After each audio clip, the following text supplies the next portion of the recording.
Sometime between 1 p.m. and 2 p.m. each day, students, stay-at-home parents, and corporate employees all fight the same battle, staving off mid-afternoon, post-lunch drowsiness. If you've ever experienced this, you know it can do a number on afternoon productivity. For most people, the solution is simple. Load up on caffeine or an energy drink and power through. It gets the trick done, but is there a better way to cope with afternoon drowsiness? As it turns out, there is. Recent studies suggest that instead of ignoring those heavy eyelids, you should scoot to them. Or in other words, take a nap. Some countries and cultures have an afternoon nap built into their daily schedule, but for most of us, napping is a rare treat, something to be enjoyed on the weekends or vacations. After all, the 9-to-5 schedule doesn't really leave time for a nap. As research continues to reveal the health benefits of napping, however, this might begin to change. In fact, some companies have already begun experimenting with company-sanctioned napping in the office. So whether you're a nap enthusiast, skeptic, or simply curious, here's why an afternoon nap might be just what you need. Sleep is one of life's basic routines. It's something everyone does, hopefully, every day. You've probably heard that the average adult needs somewhere between 7 and 9 hours of sleep each night. And that's true. But why? What's so crucial about sleep?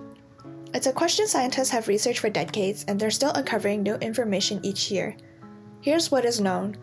Many of the benefits of sleep have to do with the brain, more specifically with memory and brain plasticity, also called neuroplasticity. Plasticity refers to your brain's ability to interpret and respond to stimuli. Basically, when you're well rested, your brain can interpret inputs faster. In practice, this might mean reacting to visual information more quickly, or simply digesting written information the first time you read it. You know the sluggishness that often follows a poor night of sleep? That is, in part, the result of reduced brain plasticity. The role sleep plays in memory consolidation is still being explored. Throughout the day, you store countless details, facts, and other information in your brain. It's not until you sleep, however, that this information is solidified into long-term memories.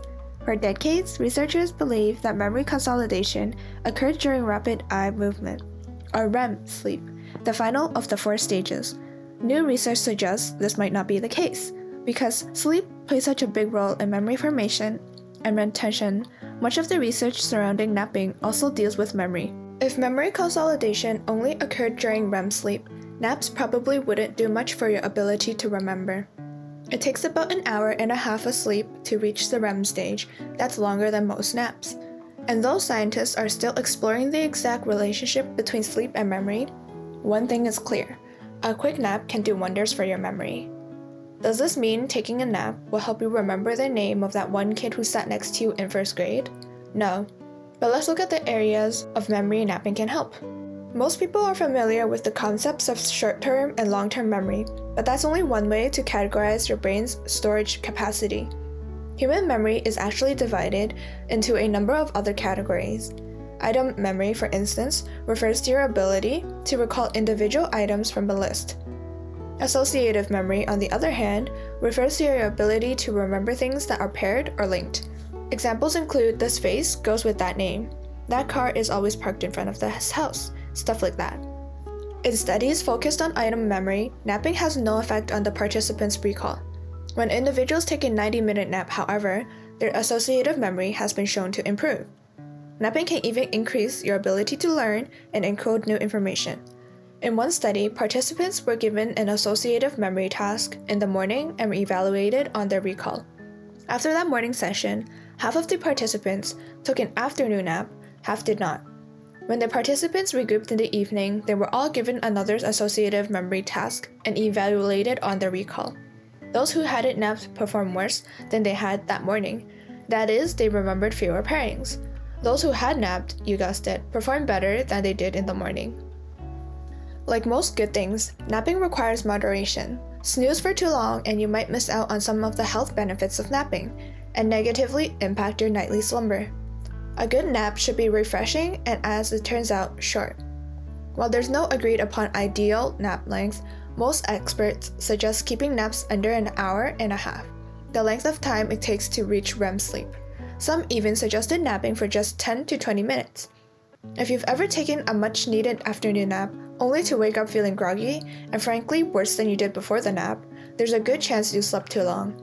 In addition to giving you that groggy feeling, long naps can throw off your sleep schedule, especially if you're napping later in the afternoon.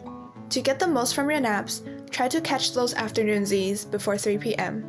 And always set an alarm. A 20-minute nap may not seem like much, but it might be just what you need to shake off afternoon drowsiness and boost productivity for the rest of the day. Most people drink coffee to help them wake up or stay awake, so you might not think to drink coffee before you nap. Here's the thing, it takes about 20 minutes for your body to feel the effects of caffeine, and that's the perfect amount of time to catch a quick nap. At least that's the logic followed by proponents of the coffee nap. It might seem counterintuitive, but drinking a cup of joe and then immediately settling down for a quick nap can help you wake up feeling more refreshed than if you just napped or just had coffee. The benefits of coffee naps are hard to quantify. After all, it's hard to measure how tired or refreshed someone feels. It's all subjective.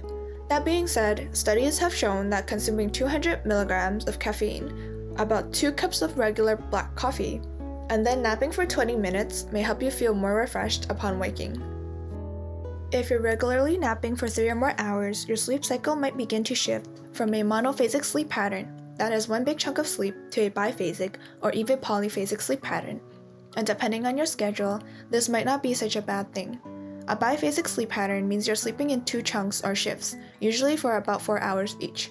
Some scientists believe this is a more natural sleep cycle for humans, as it aligns with the sleep pattern of many other mammals.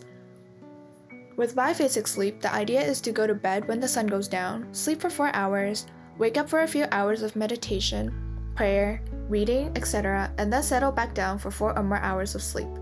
Some people swear by this approach, but unfortunately most of the world is built around monophasic sleep, so biphasic sleep is not the most practical sleep schedule to follow. Traditional work schedules can make napping difficult, but as more people become aware of the scientific benefits of napping, sneaking some shut-eye on the job is becoming a more mainstream practice. And who knows, maybe this article was the push you needed to finally incorporate an afternoon nap into your daily schedule. Even if it's just a 20-minute cat nap, an afternoon snooze could change your relationship to work and your daily grind. So why not give it a shot? The health benefits of napping are right there. All you have to do is follow sleep.